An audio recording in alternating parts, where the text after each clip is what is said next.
Nasikia tuna njama ya kuhakikisha kuwa mkutano wetu hauendelei kesho. Umbo hata kama imekonda namna gani hawezi ipigia kwao nyumbani. Itakuuma. So mimi nataka kuambia Didmus, yeye asifikirie ile mambo alikuwa anafanya Kimilili, anaweza kuja kufanya hapa na sisi wenyewe tuko. Hatutakubali. Tunajua yeye anasaidiwa na serikali. Na nasikia amepewa polisi 22. Wale askari wanakuanga Mount Elgon katika stations zingine wale hawana kazi. Wote wamepewa Didmus na wamepewa bunduki. Tunasema hata wakiwa na bunduki sisi hatushiriki, sababu najua Didmus mara moja ashaua mtu. Na hata sisi tuko tayari atuue. Lakini nataka kumweleza kuwa mkutano wa Kitale utaendelea, sisi hatutatishwa. Ningemuomba yeye, juzi ameharibu matanga ya baba ya Wangamati. Leo hii ningemuomba awache mambo ya kuharibu mikutano. Yeye awache sisi fanya mkutano wetu, yeye akitaka kupanga mkutano yake, yeye atapanga, sisi hatutaharibu. Sababu tukienda na siasa ya kwanza kuharibu, pia sisi tuna uwezo wa kuharibu mikutano ya Didmus yote katika kaunti ya Bungoma. Lakini tunasema tunaheshimu uhuru wa kila mtu kufanya campaign kwa njia ya amani. Didmus Baraza amekuwa na tabia mbaya kwa muda sana. Wakati tumekuwa kwa matanga kwa baba ya Mheshimiwa Z, MCA wangu wa West Sangama, tulikuwa hapa na viongozi, tulikuwa na Mheshimiwa Zak, tulikuwa na Mheshimiwa Eugene na mimi na viongozi na wabunge wengine. Na yeye alipomaliza kuongea alienda kando na kutoa pesa na flash, akaita watu kwa matanga, sisi tubaki na viti. Yaani tabia mbaya sana. Tumekuwa na mahali ingine tena amefanya hivyo hivyo.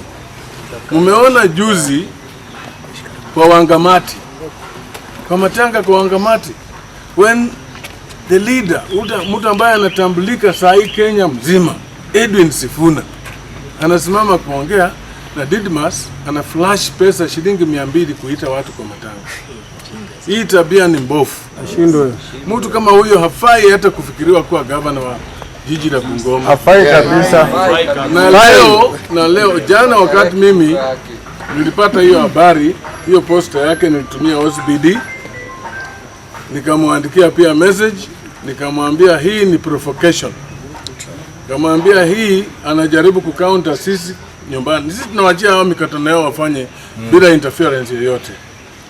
Na nimemwambia yeye anajua sisi tulinotify police kwamba tuko na mkutano hapo Kitale. Didmus kukuja hapo kufanya mkutano mwingine ni uchokozi. Nimemwambia OSBD na nataka kumwambia pia county commissioner, we are watching them. Nataka kuona wanachukua hatua gani, because this is someone who wants to disrupt peace. Wanataka kuharibu amani. And we are calling on government. Wale watu wa serikali wako hapa, the administration, the county commissioner, the police commander na wengine wote, they have a responsibility to ensure sharia inafuata. Sharia inafuatwa. Na wanataka kutumia ile mbinu walitumia wakati tulikuwa katika campaign Chwele Kabuchai. Sababu wakati ya Chwele Kabuchai mimi mwenyewe nilipigia county commissioner nikamwambia tuna watu wamejipanga na bunduki. Wanataka kutua, wanataka kupiga risasi na wanataka kuhakikisha hiyo campaign yetu ya Chwele Kabuchai haitaendelea.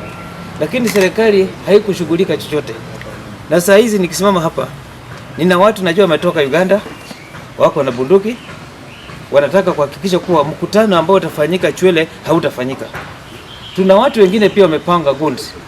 Wanataka kuhakikisha kuwa mkutano ambao unatakana ufanyike kesho Kitale hautafanyika. Lakini mimi nataka kuambia serikali wasitumie hiyo mbinu kukandamiza watu wa upinzani. Sisi tuko nyumbani. Na nataka kuambia zile mikutano tumepanga zote kesho zitaendelea. Sisi hatuuziwi uoga, hatutishwi na uoga.